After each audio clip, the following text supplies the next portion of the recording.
Yon, magandang araw sa inyo mga kamekaniko. Ngayong araw naman ay magagawa tayo ng engine nung pininturahan natin na chassis. Chassis ng Wave S125 yan. Ngayon naman ay sabi sa akin ng may-ari ay kailangan daw niya ng medyo malinis yung kanyang head. Napakadumi kasi, tsaka anong kanyang yung crankshell yan. Ngayon naman ang gagawin natin ay hindi na tubig ng battery mga kamekaniko. Meron na tayong nag-DIY na tayo ng wet blasting mga kamekaniko. Yan. So yan, pakikita ko sa inyo yung estado ng kanyang makina bago natin siya i-sunblast. Hindi natin gagamitin ngayon yung DIY tubig ng battery. Sasunblast na natin para mas mabilis. Yan, pakikita ko sa inyo. Yan mga kamekaniko, yung estado ng kanyang makina. Oh. Napakadumi. Yan. Kaya ako iniwan yung crankcase, ikakabit ko siya dyan, tapos tsaka ko siya isasunblast. Yan. Diba? Napakadumi talaga. Ito nga pala yung gamit ko, pressure water lang yan. Meron lang yung tools na ito, nabili ko sa Shopee. Yan. Pang wet blasting. Tapos gamit lang kayo ng buhangin. Yan. Ang buhangin ko to, galing lang dito sa amin mga kamekaniko. Ayan o. Yan lang gamit yung buhangin. Nag-itim na nga dito eh. Mapapansin nyo. Diyan ako nagbuga kahapon eh. Yan, balik tayo dito sa kanyang makina. Pakikita ko sa inyo yung estado. Pakakalata nyo, yun yung natapos natin. Bagong project na yan mga kamekaniko. Ayan, ito yung itsura oh. Napakadumi. Lilinisin natin yan mga kamekaniko. Yan.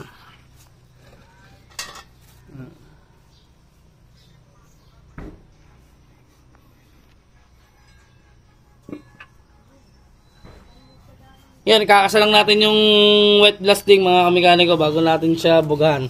Tsaka ilalagay ko lang yung crankcase. Yan. Yan, nangalawang lang oh. Yan, ilalagay ko lang dito yung crankcase para hindi siya pasukin ng buhangin. Ayan, mamaya na lang. Pag nakakasa na yung ating wet blasting. Yun mga kamekaniko, na na natin. Nalinis na natin yung kanyang head yan. Napakaganda. Linis na linis mga kamekaniko, hanggang ilalim yan. Linis yan. Yung tornilyo lang talagang nangalawang nung nilinis natin. Pero steel brass lang yan, okay na yan. Yan. Yung aluminum oh. Napakaganda oh. Linis oh mga kamekaniko oh. Ito steel brass lang to mga tornilyong to. Yan. Siyempre nalinis natin kaya kailangan yun, nangalawang siya. Yan.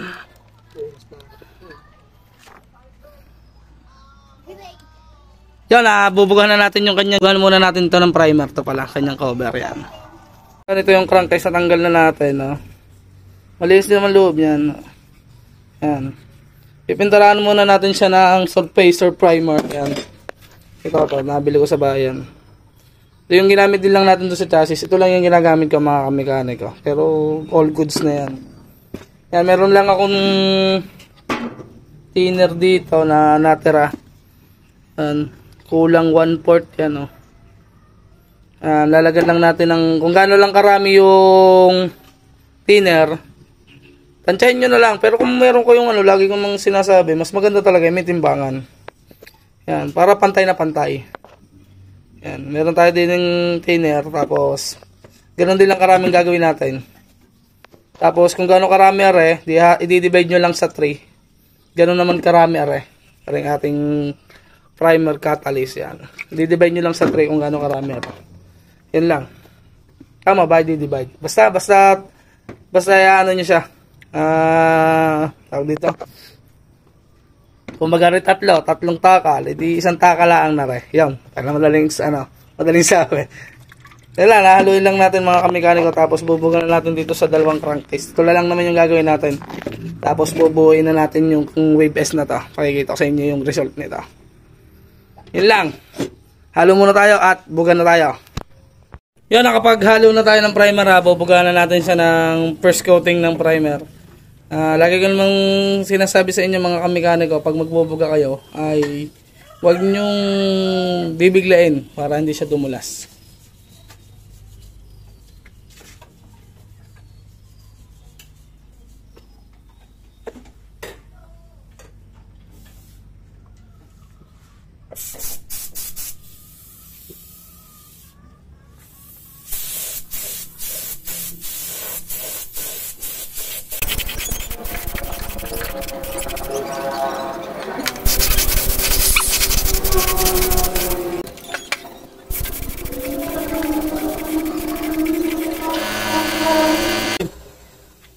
Yun, napatungan na natin siya ng first coating. Patuyin lang natin ng konti.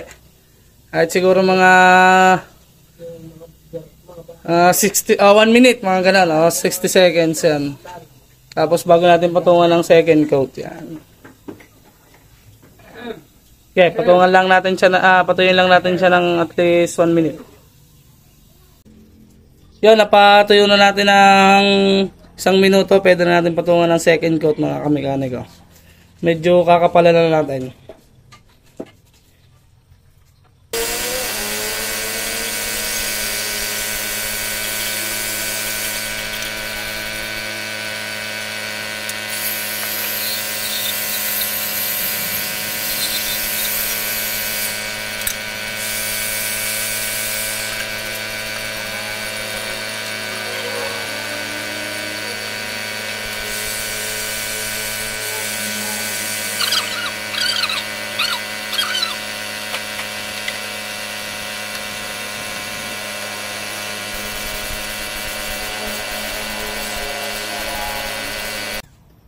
Yun, okay na yan. Second coat, okay na. Hindi natin ito third coat.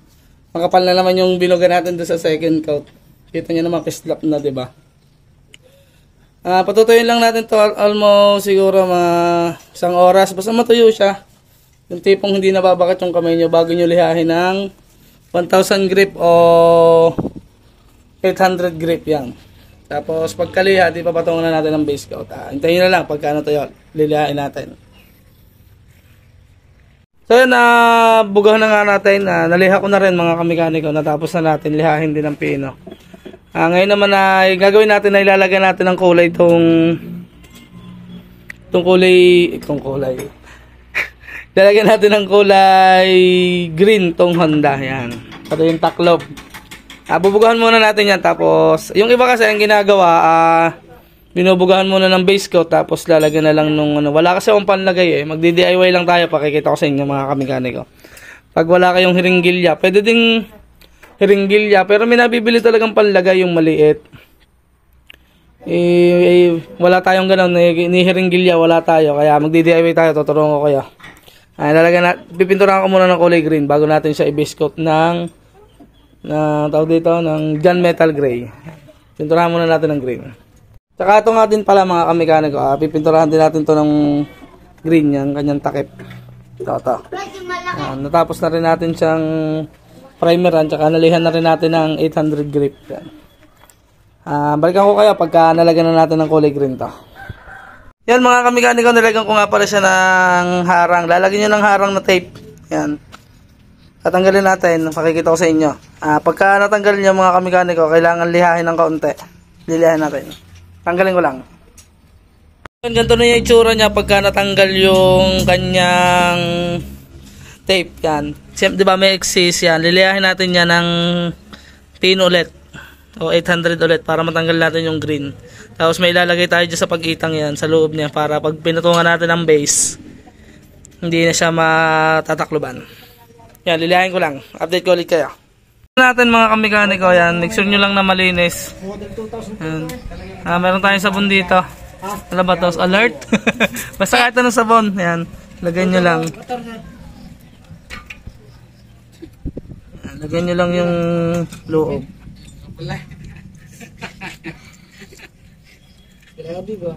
Make sure nyo lang na puno.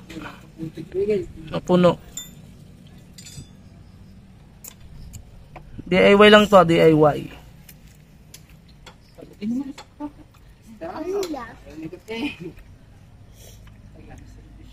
Ayan. Yan, okay na yan. Tapos pwede natin, panlawan nyo lang, tapos paprimeran. Bebiskutan na natin yan mga kamekaniko. Gawin na lang natin yan doon sa isa.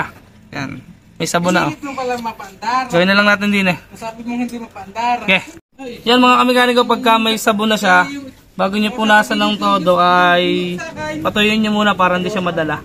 Yan, patuyin lang natin. Yan mga kamekaniko, hindi ko na napakita sa inyo yung pagpapatong ng gunmetal gray at tayo may ginawa. Pasensya na kaya.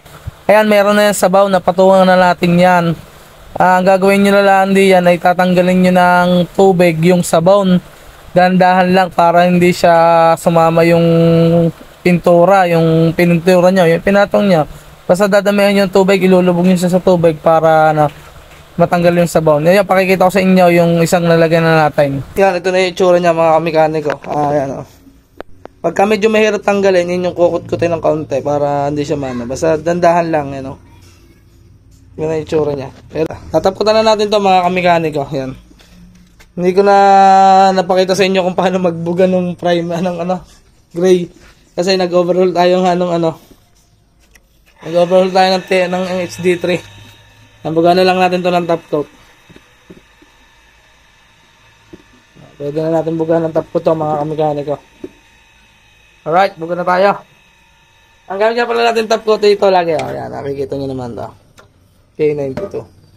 Buga na tayo mga kamekaniko. Bugahan lang natin ng 2 coats yan mga kamekaniko. Let's go! So yan mga kamekaniko, nakapaghalo na tayo ng top coat para din sa ating crankcase yan. Konti lang kasya na to sa dalawa.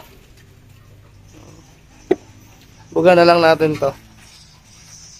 2 coats. Game, let's go. So yan, bubuga natin mga kamekaniko.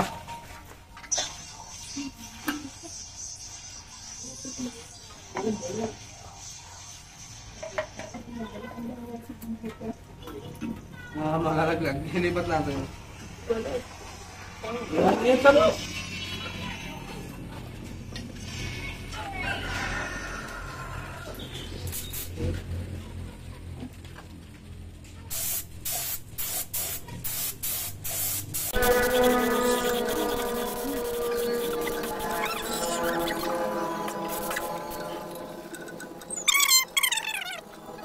Yan, pagka napatuloy nyo na ng 20 seconds, ganoon lang naman dapat kabilis kasi para hindi siya agad matuyo ng mabilis kasi matuyo yung K92. Yan, kaya kailangan 20 seconds o 30 seconds.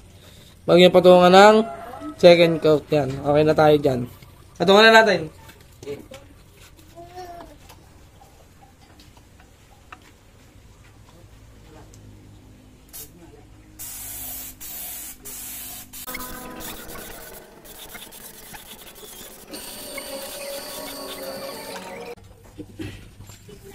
Yan, okay na mga kamekaniko, pakita ko sa inyo. 2 coats lang tayo. Yan, pakita ko sa inyo.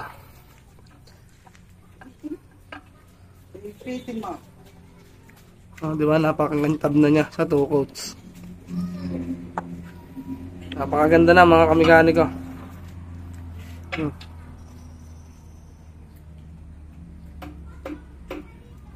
Yan, gawin na lang natin yung procedure na yan doon sa kasama niya, yung dalawa.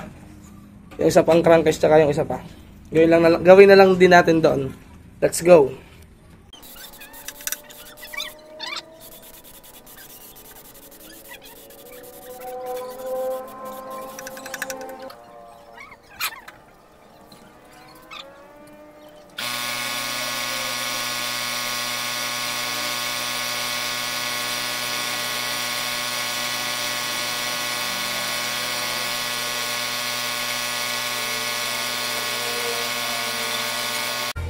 So mga kamekaniko, natapos na nating tapkutan yung crankcase. Yung isa nandun sa baba. Iangat ko lang to kaya video ko na rin yan. Tapos ko na mga kamekaniko. Okay na siya mga kamekaniko. Tapos na rin natin yung dalawa. Sunod naman natin gagawin na ikakabit natin doon sa makina. Pagkatuyo mga kamekaniko para makita nyo yung makina na natapos natin nang nakakabit ka. Yan. Mamaya na lang, pag nakikabit na natin o pag napatayo na natin. Let's go!